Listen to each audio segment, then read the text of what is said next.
seated. Good afternoon. Good afternoon. So we're here on the resentencing hearing for State of Washington, with Gregory Steen, cause number 081050552. Would everyone like to make their appearances? Yes, Carla Lee here for the state, Your Honor. Good afternoon, Sean Miller for Mr. Steen. I'm joined by my wife, who is a former attorney and acting in a paralegal capacity, Katrina Miller. And Mr. Steen, Mr. Steen's appearing via video, and where is he? That's him on the upper right. Here I am, Your Honor. Okay, very good. That almost looks like a uniform, so let's just certain. All right, good. So can you hear and see us? Everything's kosher. All right, very good. We like it that way. All right. All right. Okay, so why don't we proceed, Ms. Lee? Yes, thank you, Your Honor. To start this off, Your Honor, I wanted to make some opening remarks that we make at every one of these resentencings.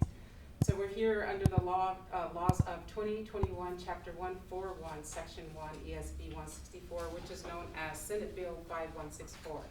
And I wanted to provide some context. So since 2009, our office, led by the prosecutor Dan Satterberg, has engaged in a criminal justice reform effort with an emphasis on three strikes reform cases. And in 2009, there was a three strikes reform review committee that was led by our chief of staff, Lisa Mannion, where they identified about 45 cases, which were three strikes cases with a predicate robbery in the second degree offense. And we believe that we could potentially support these cases in a clemency petition, understanding that Initiative 593, which is our three strikes law, which was then made into our three strikes law, anticipated clemency as being one of the primary release options for cases that fall in this category. Upon me inheriting these cases, we started really actively engaging in three strikes reform via the clemency tool. We ended up supporting about 20 of such cases. There's been probably 23 to date. And now with 5164 passing, well, let me back up. First, there was in 2019, 5288 was presented to the legislature, was asking the legislature to remove robbery in the second degree as a strike offense. That legislation passed. And then in 2020, 6164 passed, giving prosecutors the explicit authority to resentence in the interest of justice. And now today, here we are with 5164, which basically says if you're defined as a persistent offender based on a robbery 2 predicate offense, you are to be resentenced. So here we are today. I wanted to make sure that this court understands that the people in this courtroom as observers and some of the folks on the screen are people who have been working alongside our office in partnership, in collaboration to bring about the changes that we are witnessing today. So with that, Your Honor, I would like to just add that many of the cases that we are resentencing under 5164 are cases that we had anticipated we would use our explicit authority to resentence. However, because of the change in law today, we are not having to do so. These are just things we wanted to point out to the court to make sure that people understand that history. Here we have a case where Mr. Steen's case clearly falls into the 5164 category. In 2009, he was convicted of 5 counts of robbery in the first degree. There was one count 5, which firearm enhancement was attached because he was believed to have a firearm at that time. In this case, Your Honor, we don't foresee that there would be restitution. DNA and VPA will be assessed, and we have another cause number that we will be addressing as far as restitution is concerned. And we wanted to make the court aware that all victims have been notified. We've notified victims on 2 separate occasions. However, we have not heard from victims. With that, Your Honor, those are the opening remarks from the state. If the court has any questions, we'll be here to answer those. Thank you, Your Honor. I guess, thank you for that. I'll hear from, I do have some particular questions about the exceptional sentence request and the restitution, but I appreciate your opening comments. And I think that, I assume defense, I don't know if you want to address them, I'll make sure defense addresses them. I'm familiar with obviously the change because I used to work at the prosecutor's office, and in fact, 10 years ago, I wrote a version for Mr. Satterberg that would have taken Robbery 2 out of the law, and that didn't go anywhere back then, but ultimately it passed. So I'm familiar with the history of all this, and I appreciate how we got here and all the work that's been done on behalf of the office to get here and deal with the fact, with some of the injustices of the three strikes laws. I guess my particular questions, I don't know if I'll put them to you because everything else is pretty straightforward. I understand the recommendation. There's a recommendation to not impose community custody, and I think the joint brief just referred me to the defense brief essentially for that. And I think the findings there are that it wouldn't further kind of rehabilitation. And I have to say, because I want to try to treat defendants similarly, why, I mean, maybe it's going to come from the defense, a better explanation as to that, because obviously community custody is something I haven't ever heard that before, frankly, not to impose it because it will impede rehabilitation. And then we can talk about the restitution later. I'm concerned a little bit about some of the legality and what law applies there, but for now, perhaps you can address the community custody. Yeah, Your Honor. In these cases thus far, we haven't been asking for community custody primarily on a policy basis. As you know, I report directly to Dan Satterberg, and in our discussions, we've said that we're trying to give people a fresh start.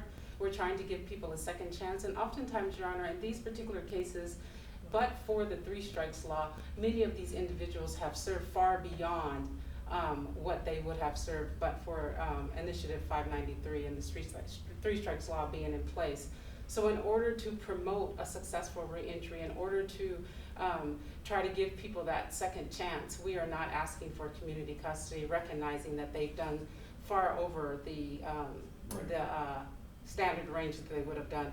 I know in this particular case, we're talking about robbery ones, and there is no statutory maximum there, but even in these cases, we have been asking the court to entertain no community custody for the policy purposes that I just outlined.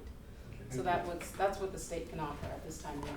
Right. And I should make a record, I did review everything that was submitted to you, both from the state and the defense pre-sentence report, along with all the exhibits as well.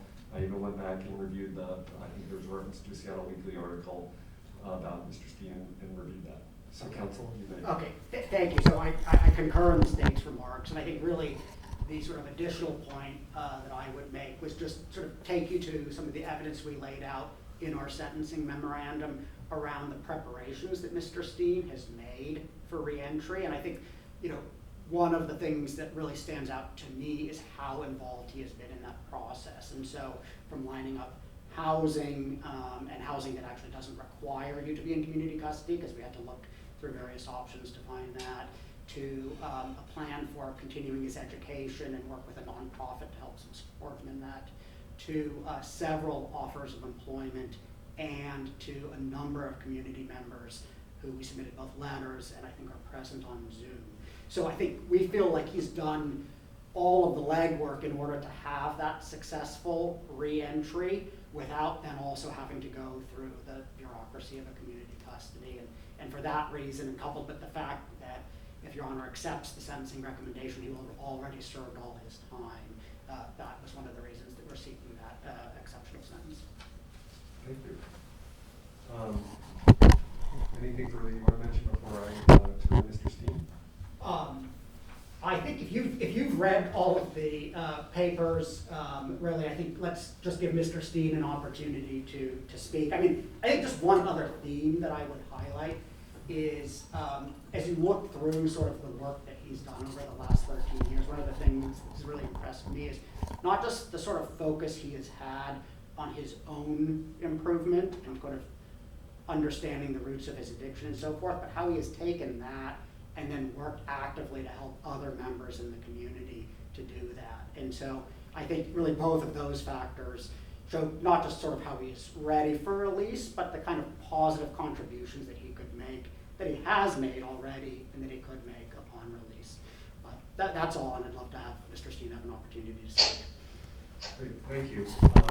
Mr. Steen, you have a chance, as you probably know, to tell me anything you'd like me to hear before I make my decision as to what sentence to impose. Thank you, Your Honor. Thank the court for its time. I prepared some remarks for a few moments. One of the most important things I need to say today is that I'm sorry to the victims of the crimes that I committed from May of June to 2008. I feel a deep sense of remorse and hope that I can be forgiven, not only for that behavior, but for the life that I led. It was wrong to cause any emotional trauma due to my actions. The years of pain and suffering that I caused my mom and dad really tore my family apart. And I truly hope that irresponsible behavior contributed to my position as not being a good father. My family deserved better than that, and that's why I will work diligently to prove that I can be an instrumental part of their and my grandkids' lives. Coming to prison with a life without parole sentence, I didn't have a blueprint on what to do differently. I just gravitated towards what was right, because for too many years it was easy to recognize what was wrong. I didn't want to die in prison. I didn't want my granddaughter to remember me that way and ask the questions that only I can answer. So I went to work, involving myself in several years of therapy, which helped me to peel back the layers of uncertainty and examine any traumatic issue that needed to be worked through in order to get better. I look back into my past and thought maybe these were some of the things that could have been a factor in my willingness to compromise my sobriety for fleeting moments of social acceptance. Along with these deep changes, I became a member of the Black Prisoners Caucus, where I had the opportunity to connect with socially conscious brothers and community members. This willingness to participate gave me the desire to get back in front of people and speak on the issues such as the Persistent Offender Accountability Act and strengthen my voice to bring about change for the many other three strikers, as well as those with disproportionate sentences. I established a consistent work ethic and corresponded with my sons and daughters as they experienced the ups and downs of life.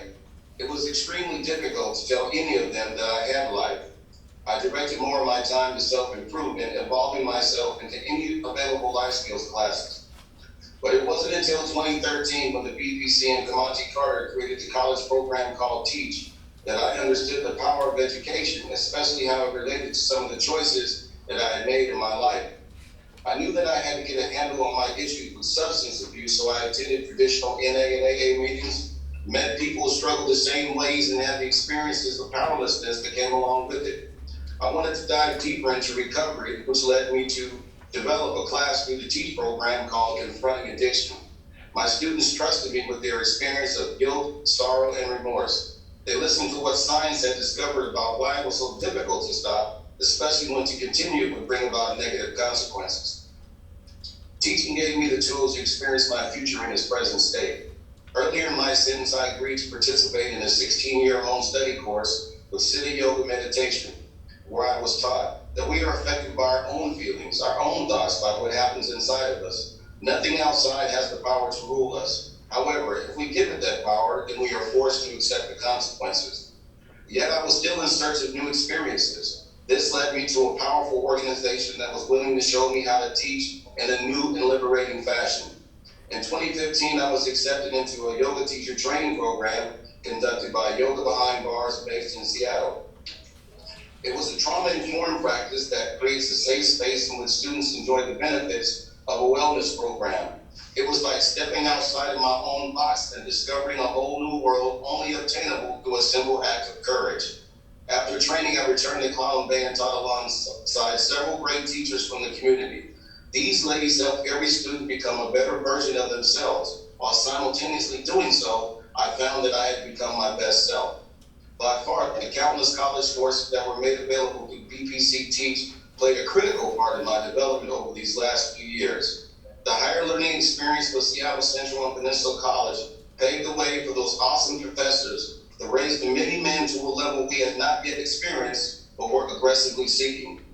A feeling hard to describe, sort of me helping me to understand the world differently, as well as the importance of my place in it. Throughout these last 13 years, I didn't really know how things were going to shake out. I became determined early on to become a better man by all working reasonable means necessary. It was my hope that I was taking all these steps in order to do that. I shouldn't make the way I avoided trouble in prison any different from the decisions I make in the community.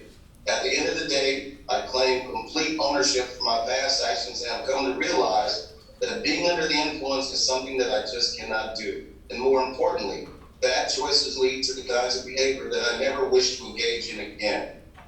I want to thank my family and friends for sticking with me throughout this whole process, and the countless community organizations who I have connected with along the way. Finally, I'm looking forward to this opportunity to prove that I can be a model citizen. I know that I may need help to support at the beginning, but I am willing to ask for it. Thank you for allowing me to speak. Thank you, Ms. Christine. Anything further from defense? No, Your Honor.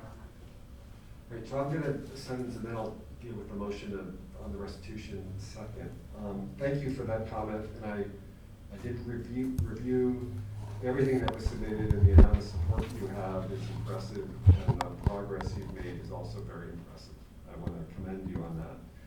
I also want to send a hello from Judge Enbean to you, who knows this is happening. I've replaced her, and Yes. she wanted me to send her regards to you and wishes, she wants to let you know she wishes you well in moving forward. I did Well, thank you.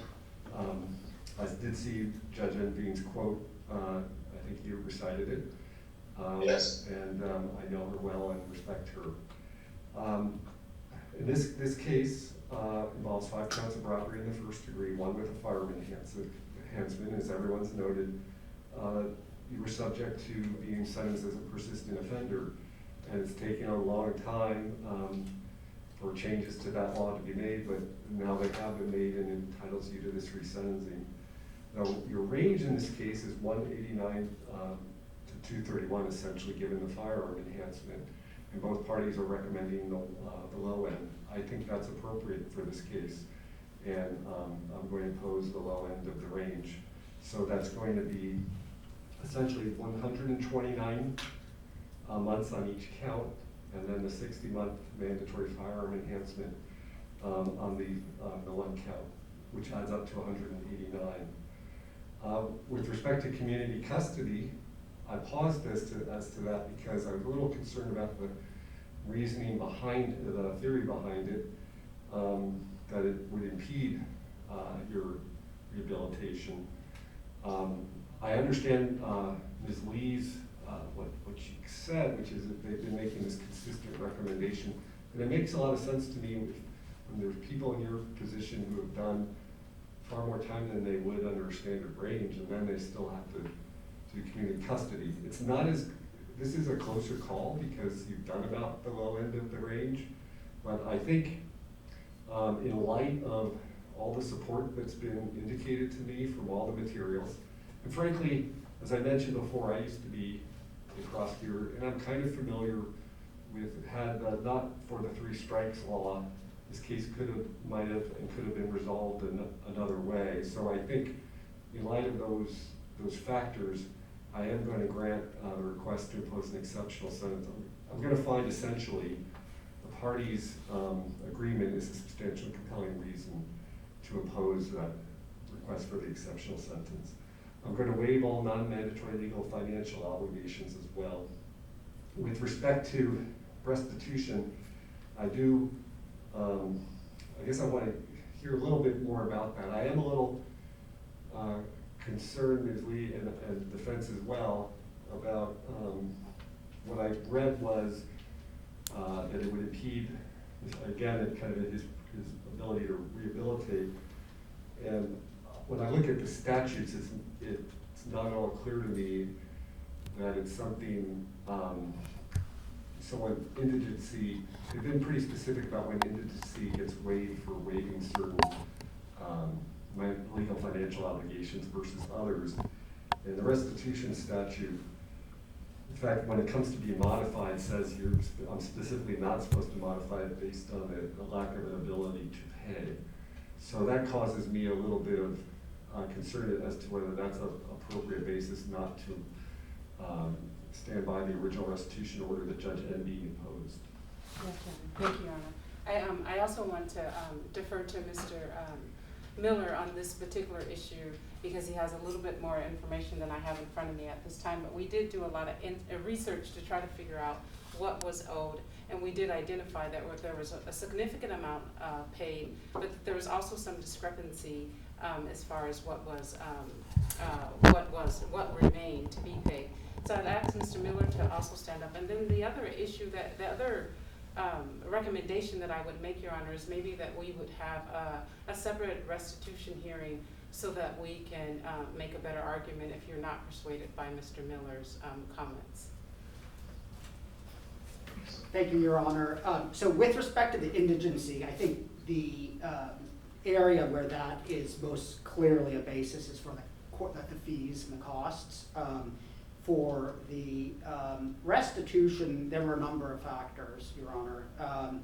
I think the overriding factor is trying to ensure that he's set up for success, and being saddled with that type of significant debt creates the sort of impediment that I think if you look from the big picture and are trying to get overall, the best outcome and justice here, the least likelihood of recidivism, we think that's a really important factor. So that's probably the most important. I do think sort of all of the factors and evidence that we put in our sentencing memorandum in terms of the work he's done to rehabilitate and the plan that he has in place should also be considered a factor here. Likewise, I think the fact that we are jointly moving under the Breedlove decision, at least with respect to sentencing, and we'd say by logic extending here, is a compelling factor in and of itself. Finally, as noted, he has been making regular payments since 2013. He's been working regularly since 2013. But because of the way these are structured, even though he's paid more than $4,000 towards restitution, he now owes actually more than when he went in. And so that is attributable to the interest, which I realize is also governed by a separate statute, but then also this discrepancy where the order says $13,000 and yet the amount that the clerk's office has is $21,000. And so I think for all of those reasons, Your Honor, I think we would say that creates the sort of compelling justification that would allow you to exercise your discretion to waive restitution in this matter. All right, well, thank you. I am, first of all, I don't want to discount, no one expects or really can reasonably expect Mr. Steen to be paying restitution that he was ordered to pay while he's in custody. It's not something that's obviously very realistic. I am going to, for now, order the restitution, stand by the original restitution orders in the judgment. I'm not barring you. You can re-note a motion or motion to vacate. And I'll make a couple reasons why, and it's not any reflection on Mr. Steen. And I think a lot of the comments about it's not a good situation to have him come out and owe a lot of money, and I appreciate that. However, I think I need to both be given better legal authority, because when I look at the statutes, they've kind of gone out of their way to say that lack of ability to pay for when it comes to restitution is not one of the factors.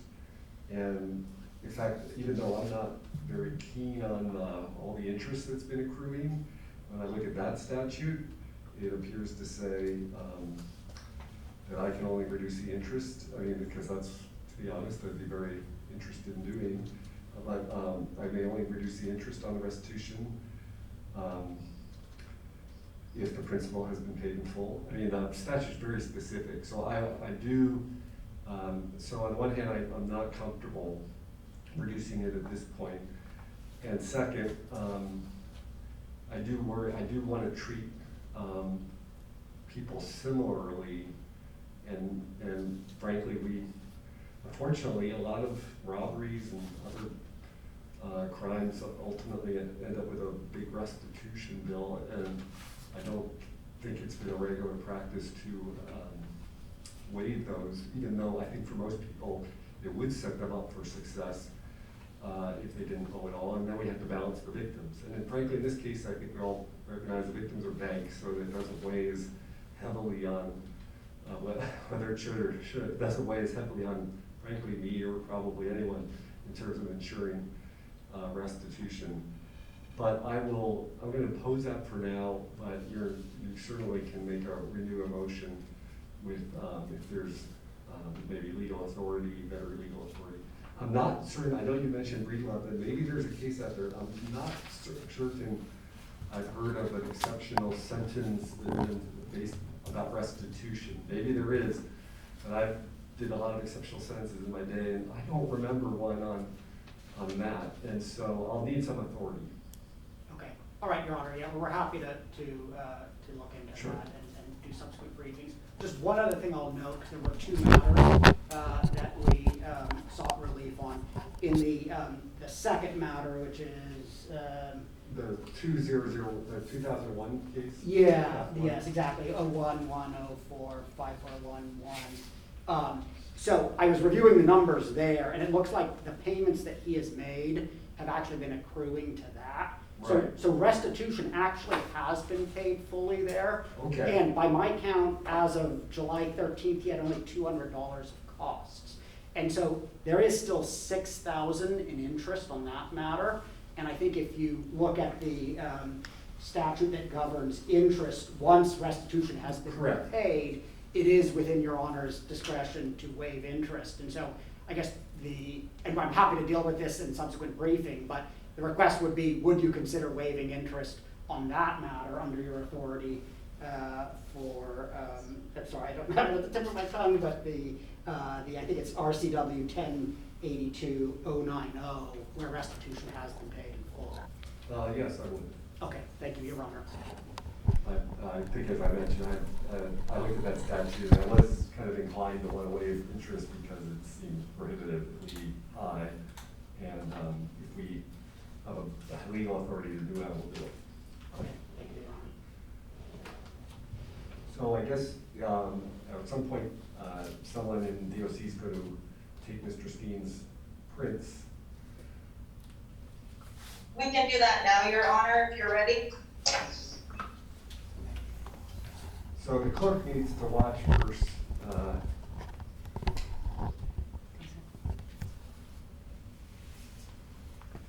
So has defense had a chance to look at that, Ms. Lee? Are these the ones you sent yesterday? Yeah. Yes, I reviewed, and I also spoke with Mr. Steen's. You never quite know what I might do differently than what she put in ahead of time.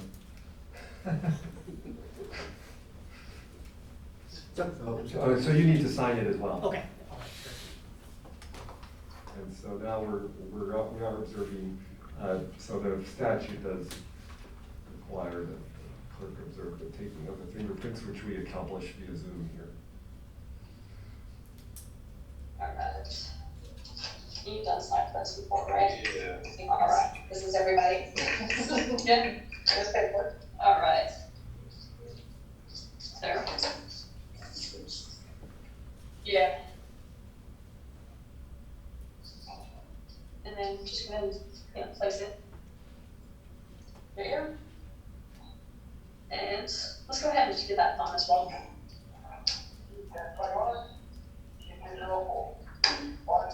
There we go. If you definitely want this. Yes. Thank you. And I've got two. Never been this. There you go. And to make sure this gives them hot trash? Yes. Okay, fantastic. Thank you, ma'am. And who's the second one? Is there anything else you guys need from me? No, I think that was it, right? Yeah. Okay. Thank you. Okay, thanks, Jesse.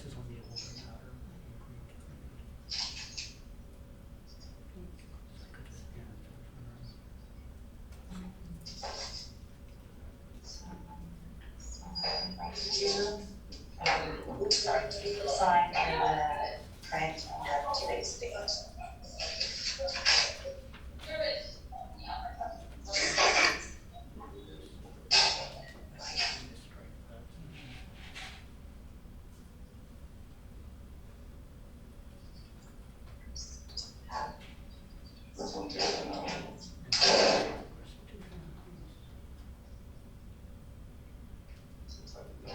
Yeah.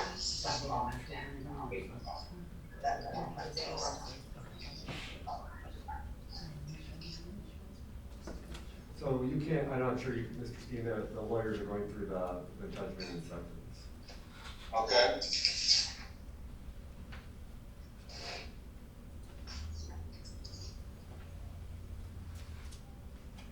boy.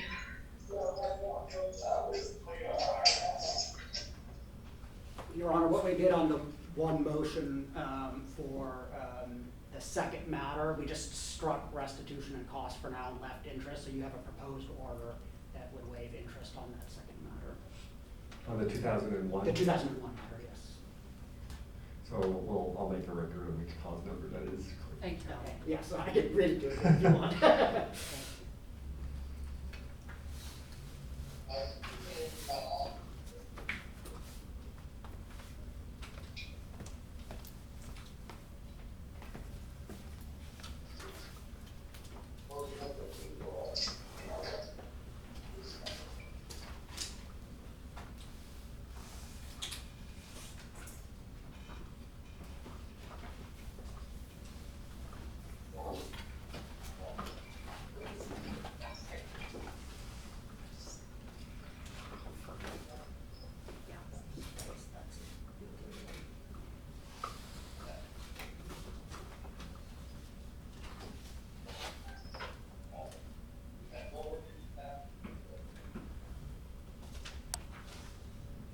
So for restitution, I'm putting pay as in the order dated February 23rd, 2010, the original order. Yeah. And of course, as I mentioned already, you certainly can bring a motion before the court where I will consider modifying that. Okay.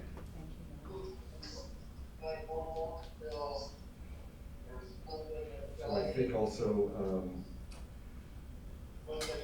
so that's only the victim penalty assessment and restitution of I'm adding that to the payment schedule, on a schedule, well, there isn't gonna, or Department of Judicial Administration, that's fine. 29.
Yeah, let's talk about this.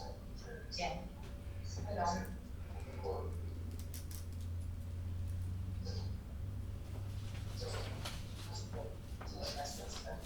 So I'm going to sign the findings of fact, counsel, but just kind of consistent with my comments. I'm going to say that it has a factual, the one thing I'm concerned about is continued supervision would create barriers to successful reentry and would not be in the interest of justice.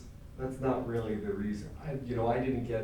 I got information that it sounds like he's in good shape, but that the additional supervision would be a problem. I didn't get facts to support. I appreciate the parties agree to that, but that won't be a legal reason, so I'm gonna change that here as to why I'm agreeing. I'm going to base it on essentially breed love, which says, and frankly, some of the other things I mentioned, which is, it doesn't seem necessary in this case, and the parties have agreed to it, and frankly, how I think this case might have resolved. He may, as a practical matter, done, for the reasons I think the prosecutors agreed in other cases, may have done more time, even though this is a standard range sentence. So I'm just gonna make a change as considering the purpose of the Sentence Reform Act are substantial and compelling. And I'm crossing out reasons specified in these findings of fact. Okay.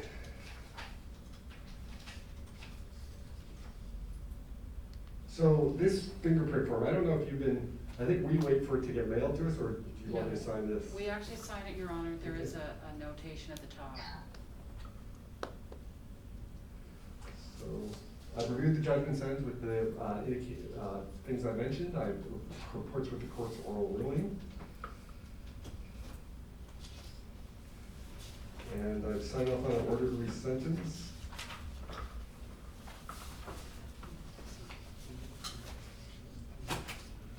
I've also signed off on the notice of ineligibility to possess the firearm. Mr. Stein, you would have received this before, right? That you're, as a consequence of this conviction, it's illegal for you to possess a firearm. I need to notify you of that again.